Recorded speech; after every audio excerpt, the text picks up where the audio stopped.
এই যে আমরা চলে এসেছি ভিক্টোরিয়াতে ইভিনিং শো দেখতে। এখানে টিকিট কাটা হয়ে গেছে, পার হেড 100 টাকা করে টিকিট। আর আমরা 4 জন এসে গেছি। এখন 6:30 থেকে শো হবে।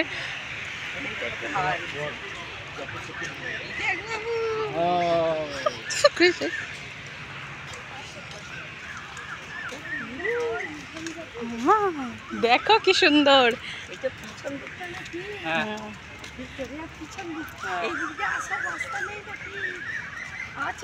যাক ঢোকা তো হয়েছে, মানে গেট বন্ধ। মাছ মাম্মা জল। চলো চলো বসবো আমরা সবাই। ভিক্টোরিয়া, এই কি সুন্দর দেখো ফোয়ারা। শো এখনো শুরু হয়নি, শোটা হবে তো আমরা একটু ফটো তুলছি। কি সুন্দর ইভিনিং ভিউটা, বেশ সুন্দর। ইভিনিং সন্ধেবেলা বেশ রোদটা মানে নেই, ঠান্ডা ঠান্ডা। কি পুকুর?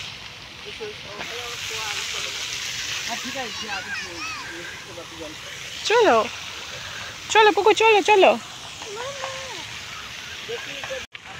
চলো চলো চলো চলো চলো শুরু হয়ে যাবে। ইভিনিং ভিউ শোটাই ফার্স্ট টাইম দেখবো।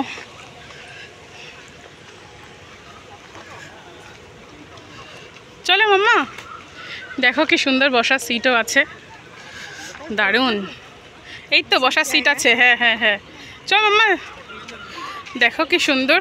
গার্ডেনের মধ্যে সব চেয়ার পাতা আছে, সবাই বসার জন্য বসবে এবং বসে শো দেখবে। পার হেড শো 100 টাকা। এই তো লাইট বন্ধ হয়ে গেছে, শো হবে। এই তো লাইট বন্ধ হয়ে গেছে, শো হবে। বাহ ইয়ে, চলো চলো চলো চপকু চপ চ চ।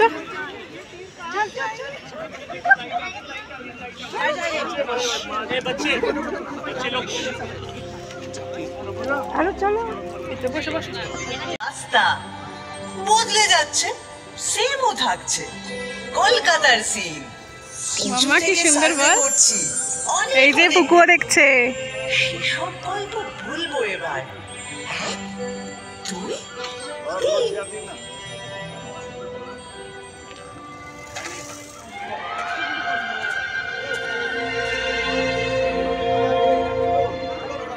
আমায় নিয়ে পড়া গেছে, এখন হচ্ছে মিন। বয়স হলো 300, 400, হাজার খানেক ফিল। কি বলবে আর কি বলবে না, যদিও মেয়েটা ভালোই চেনা। তবু দেখো মা কি সুন্দর হচ্ছে। বাহ ভিক্টোরিয়ার উপরে দেখো দেখো দেখো।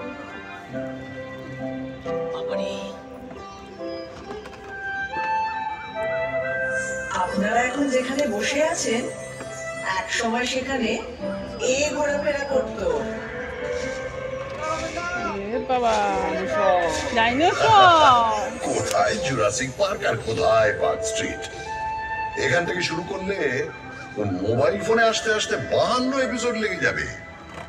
তার চেয়ে একটা চেনা জানা ব্ল্যাক এন্ড হোয়াইট দিয়ে শুরু করো। তাহলে এটা দিয়ে করি। একটা গাড়ি শাঁ করে বেরিয়ে এলো 3802 এলগি রোডের বাড়ি থেকে 1941 সালের 16 জানুয়ারি রাত্রে, এবং সোজা ঢুকে পড়লো বাঙালি রাস্তার ভেতর।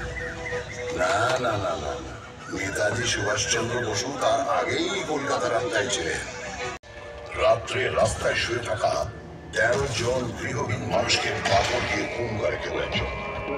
মিডিয়া তার নাম দেয় স্টোনম্যান। এত মর্বিড জিনিস দিয়ে ইতিহাস শুরু হবে? আমার মনে হয় সেরা ভিলেন হলেন অমিতাভ বচ্চন। অমিতাভ বচ্চন কেন? বারে তিনি কলকাতায় চাকরি করলেন, নাটক করলেন, আর সিনেমাটা কিনা মুম্বাইতে গিয়ে করতে হলো। কি হতো বাংলা সিনেমার নায়ক হলে? এখন দেখো মামা কাটুন হচ্ছে, কাটুন হচ্ছে।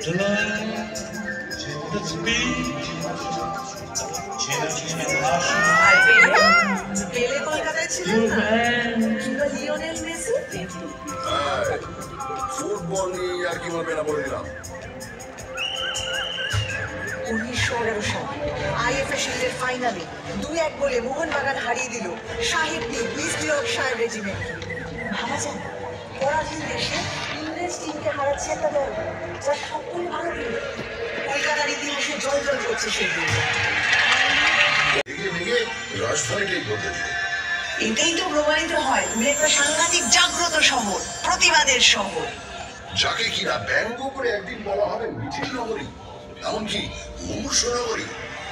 আচ্ছা, মুশকিল হলো তোমাকে তো লোকে সিটি অফ জয়ও বলে। ব্রিটিশদের সময় তোমাকে বলা হতো the second city of British empire, মানে লন্ডনের পরেই। সে তো পয়সার জন্যে। এখান থেকে ব্রিটিশদের কি মুনাফা, রাজস্ব আদায়, পাট বিক্রি, কোটি কোটি টাকা।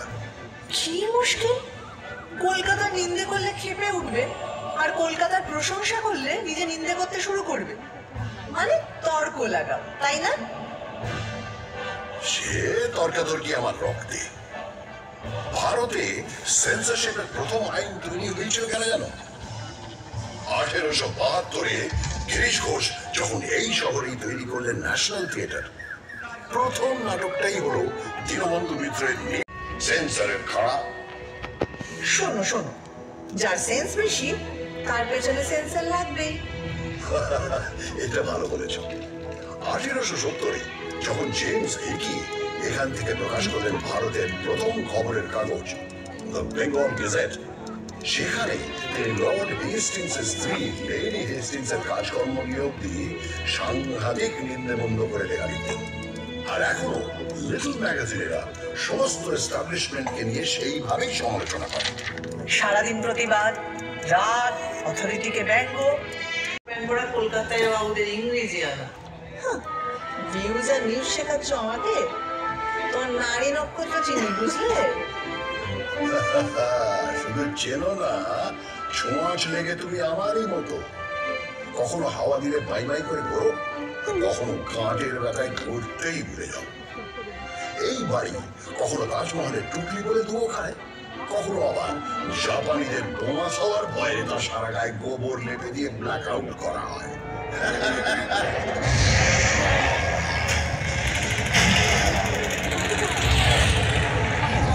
কত হাসির তো কিছু নেই, তোমার মুখে তো কঙ্কালির পোঁছ নেই বাবু। ওই দ্বিতীয় বিশ্বযুদ্ধের সময় যখন তোমার রাস্তায় শুয়ে খিদের জ্বালায় শয় শয় লোক মরেছে, আর অন্য লোকেরা তাদের ডিঙিয়ে নির্দ্বিধায় অফিস করেছে, আড্ডা মারতে গেছে, ফ্যান দাও ফ্যান দাও চিৎকার চাপা দিতে দরজা জানলা বন্ধ করে গ্রামাফোনের গান শুনেছে। তখন কোথায় ছিল তোমার প্রতিবাদী ফটো ফটো? দেখো, যা করার অনেকটাই করা হয়নি, কিন্তু পাড়ায় পাড়ায় লঙ্গরখানা খোলা হয়েছিল, সে তো ঠিক। আর দুর্ভিক্ষটা সরকার, রাজনীতিবিদ, আমলাদেরও তৈরি।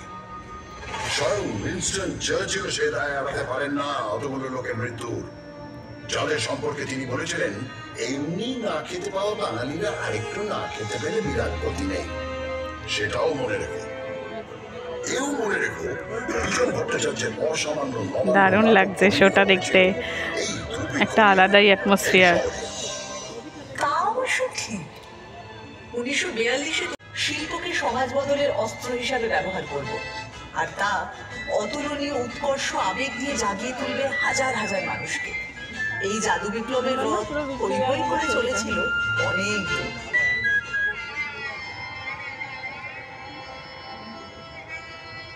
43-এর দুর্ভিক্ষের প্রায় 170 বছর আগে, তখনও তুমি জন্ম। যখন 76-এর মন্বন্তর এসেছিল, সেও তো মানুষেরই তৈরি দুর্ভিক্ষ, ব্রিটিশদের তৈরি দুর্ভিক্ষ। তারা মানুষকে হিংস্রভাবে নিংড়ে খাজনা নিচ্ছিল, ধান জমিতে আফিম আর নীল চাষ করছিল। তখনও পড়ে পড়ে আমার বুকে মরেছে লাখ লাখ অসহায় মানুষ। কি করবো, চুপচাপ চেয়ে দেখেছি। তখন যদি একটা আই পিছিয়ে থাকতো। তোমার ইতিহাস তো জেগে থাকার ইতিহাস, ঘুমিয়ে থাকার ইতিহাস।